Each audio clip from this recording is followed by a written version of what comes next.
ഗുജറാത്ത് കലാപത്തിൽ അതിൽ ഈ പറയുന്ന രാഷ്ട്രീയ സ്വയം സേവക സംഘം അതായത് RSS നേരിട്ട് പങ്കെടുത്തിട്ടുണ്ടോ ഇല്ലയോ എന്നുള്ളൊരു ചോദ്യത്തിന് ഇപ്പോഴും മറുപടി വന്നിട്ടില്ല.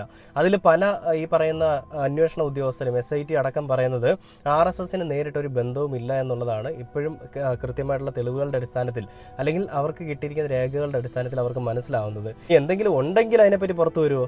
എവിടുന്ന് വരാനാണ്? ഇവരുടെ ടീം തന്നെയല്ലേ ഇതിനെപ്പറ്റി അന്വേഷിക്കുന്നത്? ഒരിക്കലും വരാൻ പോകുന്നില്ല. അന്ന് ഗുജറാത്തിലെ മുഖ്യമന്ത്രി ആയിരുന്നത് പ്രധാനമന്ത്രി ശ്രീ നരേന്ദ്രമോദി ആയിരുന്നു. അപ്പോൾ അതുകൊണ്ട് തന്നെയാണ് പല ആളുകളും നരേന്ദ്രമോദിയുടെ ആളുകൾ തന്നെയാണ് ഈ പറയുന്ന ഗുജറാത്ത് കലാപത്തിനും ഗോദ്ര ട്രെയിൻ തീ വെപ്പിക്കലിനും എല്ലാത്തിനും മുന്നിൽ നിന്നതെന്നാണ് പറയപ്പെടുന്നത്. അല്ലെങ്കിൽ അങ്ങനെ പറയാനായിട്ടുള്ള പ്രധാന കാരണവും അത് തന്നെയാണ്. 2002 തന്നെ ഗോദ്ര ട്രെയിൻ തീ വെച്ചതിനെ തുടർന്ന് 59ഓളം ഹിന്ദു തീർത്ഥാടകരാണ് അവിടെ മരണപ്പെട്ടതെന്ന് പറഞ്ഞാൽ വലിയ രീതിയിലുള്ള നരഹത്യയായിരുന്നു അവിടെ നടന്നത്. അപ്പോൾ അങ്ങനെ മരണപ്പെട്ടപ്പോൾ ആ ഒരു മരണത്തിൽ അല്ലെങ്കിൽ ആ ഒരു തീവയ്പ്പിൽ 1000ഓളം തീർത്ഥാടകരാണ് അല്ലെ ഭക്തരാണ് മരണപ്പെട്ടത്. അതിൽ